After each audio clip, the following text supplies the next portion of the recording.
ನಾವು ಈ ಜಾಗೃತ ಮನಸ್ಸು ಕಾನ್ಷಿಯಸ್ ಮೈಂಡ್ 10% ಅಲ್ಲಿ ಆಪರೇಟ್ ಮಾಡ್ತಾ ಇದ್ರೆ ಇನ್ನು 90% ಸಬ್ ಕಾನ್ಷಿಯಸ್ ಮತ್ತೆ ಅನ್ಕಾನ್ಷಿಯಸ್ ಮೈಂಡ್ ಅಲ್ಲಿ ಮಾಡ್ತಾ ಇರ್ತೀವಿ. ಈ ಸಬ್ ಕಾನ್ಷಿಯಸ್ ಮೈಂಡ್ ನ ಬಳಸ್ಕೊಂಡು ಆಕ್ಟಿವ್ ಆಗಿರುವಂತಹ ಅನ್ಕಾನ್ಷಿಯಸ್ ಮೈಂಡ್ ಅನ್ನ ಉಪಚೇತನ ಮನಸ್ಸು ಅಂತ ಹೇಳ್ತಾರೆ.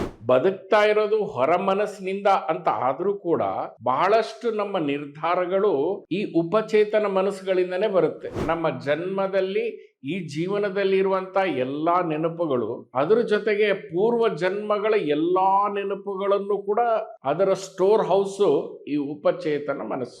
ಕೆಲವೊಬ್ಬರಲ್ಲಿ ನೋಡಿ unexplained fears, unexplained phobias, unexplained likeables, unexplained I don't like this. ಈ ಲೈಕ್ಸ್, ಡಿಸ್ಲೈಕ್ಸ್, ಫಿಯರ್ಸ್, ಫೋಬಿಯಾಸ್ ಇವೆಲ್ಲ ಯಾಕೆ ಉಂಟಾಗ್ತಾ ಇದೆ? ಅದರ ಹಿಂದೆ ಇರೋದು ಉಪಚೇತನ ಮನಸ್ಸು. ಈ ಉಪಚೇತನ ಮನಸ್ಸಿಗೆ ಮಹಾದ್ವಾರ ಯಾವುದು? ನಮಸ್ತೆ, ಗುರು ಶರಣ. ಇವತ್ತು ಉಪಚೇತನ ಮನಸ್ಸಿನ ಬಗ್ಗೆ ಮಾತಾಡೋಣ. ಈ ಉಪಚೇತನ ಮನಸ್ಸು ಅಂದ್ರೆ ಏನಪ್ಪಾ? ಈ ನೀವು ಐಸ್ಬರ್ಗ್ ನೋಡಿದ್ದೀರಾ? ಟಿಪ್ ಆಫ್ ದ ಐಸ್ಬರ್ಗ್ ಅಂದಿರುತ್ತೆ, ಮತ್ತೆ ನೀರಿನ ಆಳದಲ್ಲಿ ಪ್ರತಿಶತ ಒಂದು 80% ಐಸ್ ಗಡ್ಡೆ ಇರುತ್ತೆ, ಆ ಪರ್ವತ ಇರುತ್ತೆ. ಹಾಗೆ ನಮ್ಮ ಜೀವನದಲ್ಲೂ ಕೂಡ ನಾವು ಈ ಜಾಗೃತ ಮನಸ್ಸು ಕಾನ್ಷಿಯಸ್ ಮೈಂಡ್ 10% ಅಲ್ಲಿ ಆಪರೇಟ್ ಮಾಡ್ತಾ ಇದ್ರೆ ಇನ್ನು 90% ಸಬ್ ಕಾನ್ಷಿಯಸ್ ಮತ್ತೆ ಅನ್ಕಾನ್ಷಿಯಸ್ ಮೈಂಡ್ ಅಲ್ಲಿ ಮಾಡ್ತಾ ಇರ್ತೀವಿ. ಈ ಸಬ್ ಕಾನ್ಷಿಯಸ್ ಮೈಂಡ್ ನ ಬಳಸ್ಕೊಂಡು ಆಕ್ಟಿವ್ ಆಗಿರುವಂತಹ ಅನ್ಕಾನ್ಷಿಯಸ್ ಮೈಂಡ್ ಅನ್ನ ಉಪಚೇತನ ಮನಸ್ಸು ಅಂತ ಹೇಳ್ತೇವೆ. ಈ ಜಾಗೃತ ಅವಸ್ಥೆಯಲ್ಲಿ ಬಳಸುವಂತಹ ಹೊರ ಮನಸ್ಸೇನಿದೆ ಅದರ ಬಳಕೆ ಕೇವಲ ಕಡಿಮೆ. ನಾವು ಬದುಕ್ತಾ ಇರೋದು ಈ ಹೊರ ಮನಸ್ಸಿನಿಂದಲೇ, ಬದುಕ್ತಾ ಇರೋದು ಹೊರ ಮನಸ್ಸಿನಿಂದ ಅಂತ ಆದರೂ ಕೂಡ ಬಹಳಷ್ಟು ನಮ್ಮ ನಿರ್ಧಾರಗಳು ಈ ಉಪಚೇತನ ಮನಸ್ಸುಗಳಿಂದನೇ ಬರುತ್ತೆ. ಈ ಉಪಚೇತನ ಮನಸ್ಸು ಏನು ಅಂತಂದರೆ ಒಂದು ಇನ್ಫೈನೈಟ್ ಮೆಮೊರಿ. ಈ ಭೂಮಿಯಲ್ಲಿ ಏನು ರೀಡ್ ಓನ್ಲಿ ಮೆಮೊರಿ ಅಥವಾ random access memory, RAM, ROM, ROM ಹಾಗೇನಿದೆ, ಮತ್ತು ಎಲ್ಲ ಏನು ಲ್ಯಾಪ್ಟಾಪ್ಸ್ಗಳಿದೆ, ಇವೆಲ್ಲ ಮೆಮೊರಿಗಳನ್ನು ಸೇರಿಸಿದ್ರೂ ಕೂಡ ಈ ಉಪಚೇತನ ಮನಸ್ಸಿನನ್ನು ತುಂಬಕ್ಕಾಗೋದಿಲ್ಲ ಅಂತ. ಇದು ಒಂದು ಅನಂತ ಶಕ್ತಿಯುಳ್ಳ ಅತಿ ದೊಡ್ಡ ಸ್ಟೋರ್ ಹೌಸ್. ಯಾವುದು? ಉಪಚೇತನ ಮನಸ್ಸು. ನಾವು ಮೇಲ್ಮೈಯಲ್ಲಿ ಬದುಕ್ತಾ ಇದ್ದೇವೆ, ಮೇಲ್ಮೈಯಲ್ಲಿ ಮಾತಾಡ್ಕೊಂಡಿದ್ದೇವೆ ಅಂದರೆ ಹೊರಗಡೆ ಮಟ್ಟಕ್ಕೆ ಮಾತಾಡಿಕೊಂಡು ಓಡಾಡ್ಕೊಂಡು ಇದ್ದೇವೆ. ಆದರೆ 90% ನಮ್ಮ ಡಿಸಿಷನ್ಸು ಈ ಉಪಚೇತನ ಮನಸ್ಸಿಂದಲೇ ಉಂಟಾಗುತ್ತೆ. ಇದನ್ನು unconscious mind win action with sub conscious mind ಅಂತ ಹೇಳ್ತಾರೆ. ಅಂದರೆ ನಾವು ಹೊರಗಡೆ ಏನೇ ವ್ಯವಹಾರ ಮಾಡಿದ್ರೂ ಕೂಡ ಒಳಗಡೆಯಲ್ಲಿ ನಮ್ಮ ಧ್ವನಿ, ದೃಶ್ಯ, ಭಾವನೆ, ಆಲೋಚನೆ ಇವೆಲ್ಲವೂ ಈ ಉಪಚೇತನ ಮನಸ್ಸು ರೆಕಾರ್ಡ್ ಮಾಡ್ಕೊಳ್ತಾನೇ ಇರುತ್ತೆ. ನಮ್ಮ ಇಂಟೆನ್ಸ್ ರಿಯಾಕ್ಷನ್ಸು ಇವನ್ನೆಲ್ಲ ರೆಕಾರ್ಡ್ ಮಾಡ್ಕೊಳ್ತಾ ಇರುತ್ತೆ. ಎಷ್ಟರ ಮಟ್ಟಿಗೆ ಅಂದರೆ ನಮ್ಮ ಜನ್ಮದಲ್ಲಿ ಈ ಜೀವನದಲ್ಲಿರುವಂಥ ಎಲ್ಲ ನೆನಪುಗಳು, ಅದರ ಜೊತೆಗೆ ಪೂರ್ವ ಜನ್ಮಗಳ ಎಲ್ಲ ನೆನಪುಗಳನ್ನು ಕೂಡ ಅದರ ಸ್ಟೋರ್ ಹೌಸು ಈ ಉಪಚೇತನ ಮನಸ್ಸು.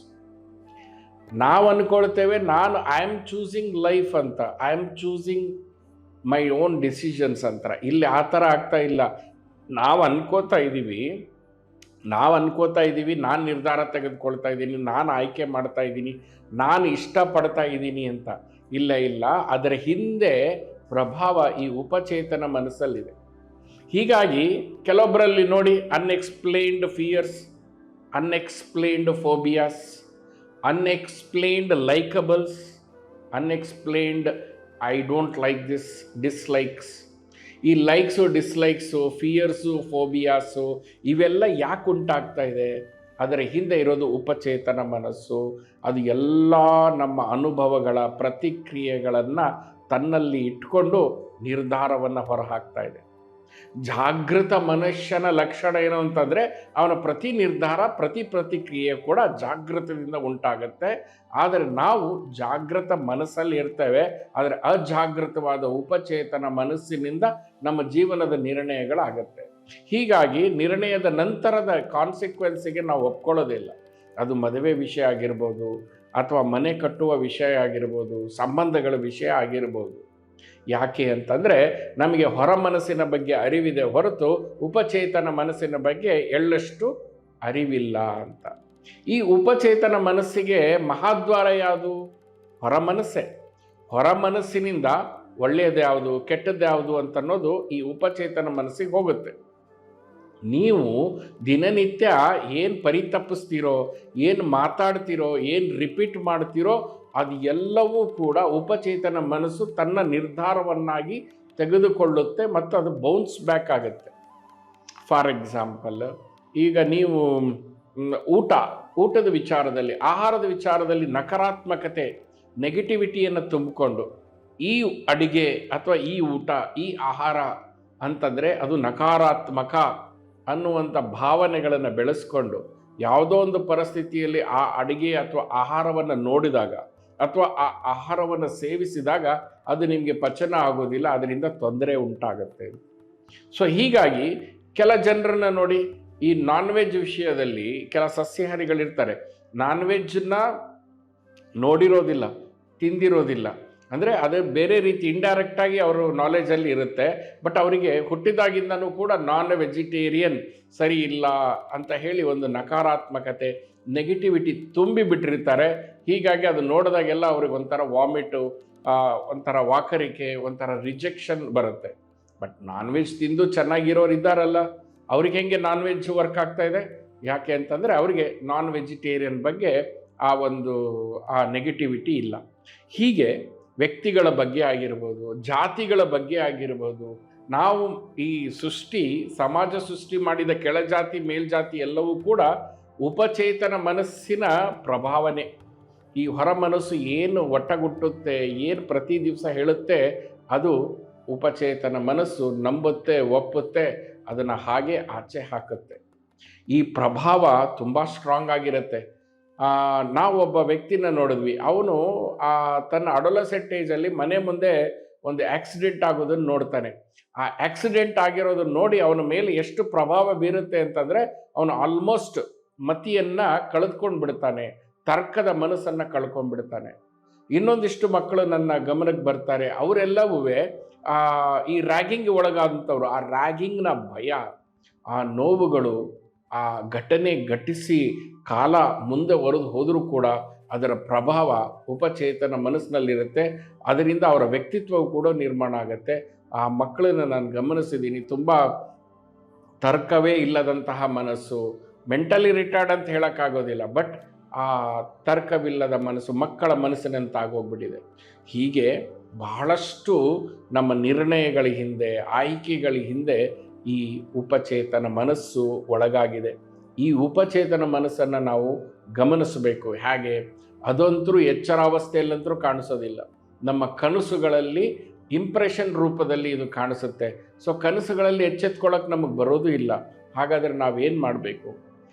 ಈ ನಮ್ಮ ಹೊರ ಮನಸ್ಸಿನಿಂದ ಮಾಡುವಂಥ ಅಭ್ಯಾಸಗಳು ಉಪಚೇತನ ಮನಸ್ಸುಗಳಿಗೆ ಸಂಸ್ಕಾರವನ್ನು ತುಂಬುತ್ತೆ. ಆದ್ದರಿಂದ ಹೊರ ಮನಸ್ಸಿನಿಂದ ನಾವು ಮಾಡುವ ಜೀವನದಲ್ಲಿ ನಾವು ಪಾಸಿಟಿವಿಟಿಯನ್ನು ನೋಡಬೇಕು, ಆಪ್ಟಿಮಿಸಮನ್ನು ನೋಡಬೇಕು, ಸರಿಯಾಗಿರೋದು ಸೂಕ್ತವಾಗಿರೋದ್ರ ಮಾಡಬೇಕು. ಅದಕ್ಕೆ ನಾವು ನಮ್ಮ ಜೀವನ ನೋಡಿ, ನಾವೇನು ಒಟ್ಟಗೂಡ್ತೀವೋ ಅದನ್ನೇ ಬದುಕ್ತೀವಿ, ಏನು ಬದುಕ್ತೀವೋ ಅದೇ ಪ್ಯಾಟ್ರನ್ನಲ್ಲಿ ನಾವು ಜೀವನ ಮಾಡ್ತೇವೆ. ಸೊ ಆ ಪ್ಯಾಟ್ರನ್ನ ಬ್ರೇಕ್ ಮಾಡಬೇಕಂದ್ರೆ ಬೆಳಗ್ಗೆ ಎದ್ದಾಗ ನಾನು ಪಾಸಿಟಿವ್ ಆಗಿರ್ತೇನೆ, ಈ ಒಂದು ದಿವಸ ನಾನು ಆನಂದಮಯನಾಗಿರ್ತೇನೆ, ಈ ಒಂದು ದಿವಸ ನಾನು ಸಂತೋಷದಿಂದ ಇರ್ತೇನೆ, ಈ ಒಂದು ದಿವಸ ನಾನು ಕೋಪ ಮಾಡಿಕೊಳ್ಳೋದಿಲ್ಲ, ಈ ಒಂದು ದಿವಸ ಸಾಧ್ಯವಾದಷ್ಟು ನಾನು ಜನರಿಗೆ ಸಹಾಯ ಮಾಡುತ್ತೇನೆ, ಈ ಒಂದು ದಿವಸ ನಾನು ಪ್ರಾಮಾಣಿಕವಾಗಿ ಸಂತೋಷದಿಂದ ಬದುಕುತ್ತೇನೆ. ಈ ರೀತಿಯ ಅಫರ್ಮೇಷನ್ಸು ನಾವು ಡೆವಲಪ್ ಮಾಡ್ಕೊಳ್ತಾ ಬಂದರೆ ಹೊರ ಮನಸ್ಸಲ್ಲಿ ಇನ್ನೂ ಜಾಗ್ರತೆ ಹೆಚ್ಚಾದಂತೆಲ್ಲ ಈ ಉಪಚೇತನ ಮನಸ್ಸಿನ ಪ್ರಭಾವ ನಮ್ಮನ್ನು ಇನ್ಫ್ಲುಯೆನ್ಸ್ ಮಾಡೋದು ಕಡಿಮೆ ಆಗ್ತಾ ಬರುತ್ತೆ. ಸೊ ಹೀಗಾಗಿ ಸ್ನೇಹಿತರೆ, ಆತ್ಮ ಬಂಧುಗಳೇ, ನಾವು ಎಚ್ಚೆತ್ಕೋಬೇಕು. ಯಾಕೆ ಅಂತಂದರೆ ಈ ಶರೀರದ ಮರಣದ ನಂತರ ನಮ್ಮ ಹೊರ ಮನಸ್ಸು ಹಾಗೆ ಹೋಗ್ಬಿಡುತ್ತೆ, ಅದರ ರೆಫರೆನ್ಸಸ್ಗಳೆಲ್ಲ ಹೋಗ್ಬಿಡುತ್ತೆ. ಆದರೆ ಉಪಚೇತನ ಮನಸ್ಸು ಮಾತ್ರ ಆ್ಯಕ್ಟಿವ್ ಆಗಿರುತ್ತೆ. ಅದರಲ್ಲಿ ಬಿಂಬಿತವಾದಂತಹ ಇಂಪ್ರೆಷನ್ಸು, ಆ ಹ್ಯಾಬಿಟ್ಸು, ಆ ವಾಸನಗಳು, ಆ ಆಸೆಗಳು, ಆ ಭಯಗಳು ಹಾಗೇ ಇರುತ್ತೆ. ಈ ಶರೀರ ನಶ್ವರ ಆದಮೇಲೆ ಆ ಉಪಚೇತನ ಮನಸ್ಸು ಇನ್ನೊಂದು ಶರೀರವನ್ನು ಹಿಡ್ಕೊಳ್ಳುತ್ತೆ. ಆ ಶರೀರ ಬರ್ತಾ ಇದ್ದಂಗೆ ಹೊರ ಮನಸ್ಸಿನ ಆಧಾರದ ಮೇಲೆ ಉಪಚೇತನ ಮನಸ್ಸು ಬದುಕ್ತಾ ಇರುತ್ತೆ. ಹೀಗಾಗಿ ನಮ್ಮ ಶುದ್ಧಿ ಎಲ್ಲ ರೀತಿಯಲ್ಲೂ ಆಗಬೇಕು. ಜೀವನ ಮುಕ್ತಿ, ಮೋಕ್ಷ ಅಂದರೆ ಏನಪ್ಪ ಅಂತಂದರೆ ಮತ್ತೊಂದು ಶರೀರದ ಅವಶ್ಯಕತೆಯನ್ನು ಬಳಸುವ ಈ ಉಪಚೇತನ ಮನಸ್ಸನ್ನು ನಿರ್ನಾಮ ಮಾಡೋದು ಅಂತ. ಅದರಲ್ಲಿರೋ ಕಂಟೆಂಟು, ಅದರಲ್ಲಿರೋ ಮೆಮೊರಿ, ಅದರಲ್ಲಿರೋ ಚಿತ್ತವನ್ನು ಶುದ್ಧಿ ಮಾಡೋದು. ಆದ್ದರಿಂದ ನಾವು ಎಚ್ಚೆತ್ತ ವ್ಯಕ್ತಿಗಳಾಗೋಣ, ಅರಿವಿನಿಂದ ಬದುಕೋಣ. ಹಾಗೆ ನಮ್ಮ ನಿರ್ಧಾರಗಳು ಪ್ರಜ್ಞೆಯಿಂದ ಕೂಡಿರಲಿ, ನಮ್ಮ ವ್ಯವಹಾರ ಪ್ರಜ್ಞೆಯಿಂದ ಕೂಡಿರಲಿ, ನಮ್ಮ ಆಚರಣೆ ಪ್ರಜ್ಞೆಯಿಂದ ಕೂಡಿರಲಿ. ನನ್ನ ಪ್ರತಿ ಮಾತು, ನನ್ನ ವಿಚಾರ, ನನ್ನ ಭಾವನೆ, ನನ್ನ ಧ್ವನಿ, ನಾನು ನೋಡುವ ದೃಶ್ಯ ಎಲ್ಲವೂ ಕೂಡ ಪ್ರಜ್ಞೆಯಿಂದ, ಅರಿವಿನಿಂದ, ಜಾಗೃತಿಯಿಂದ ನಡೆದಾಗ ನಮ್ಮ ಜೀವನದ ಜವಾಬ್ದಾರಿಯನ್ನು ನಾವು ಹೊರ್ತೇವೆ. ಇಲ್ಲ ಅಂದರೆ ಜೀವನ ನಾನು ಮಾಡ್ತಿದ್ದೀನಿ ಅನ್ನೋ ಭ್ರಮೆಯಲ್ಲಿರ್ತೇನೆ, ಆದರೆ ನನ್ನ ಉಪಚೇತನ ಮನಸ್ಸು ನಮ್ಮ ಮೂಲಕ ಜೀವನ ಮಾಡ್ತಾ ಇರುತ್ತೆ. ಕೇವಲ ಈ ಜನ್ಮ ಅಲ್ಲ, ಜನ್ಮಾಂತರದಿಂದ ಅದು ಬದುಕ್ತಾ ಇದೆ. ಇವತ್ತು ಈ ಉಪಚೇತನ ಮನಸ್ಸಿನ ಹಾವಳಿಯನ್ನು ತಡೆಗಟ್ಟೋಣ, ಜಾಗೃತಿಯ ಬದುಕನ್ನು ಮಾಡೋಣ. ಇದೇ ಜನ್ಮ ನಮಗೆ ಕೊನೆಯಾಗಲಿ, ಮುಂದಿನ ಜನ್ಮ ಬೇಡ. ಮುಂದಿನ ಜನ್ಮ ಆಯಿತು ಅಂತಂದರೆ ಜರ, ವ್ಯಾಧಿ, ಮರಣ. ಸೊ ನಾವು ಮತ್ತೆ ಜನ್ಮ ತಗೊಂಡ್ರೆ ರೋಗ, ಋಣ, ಶತ್ರುಗಳು ಉಂಟಾಗ್ತಾರೆ.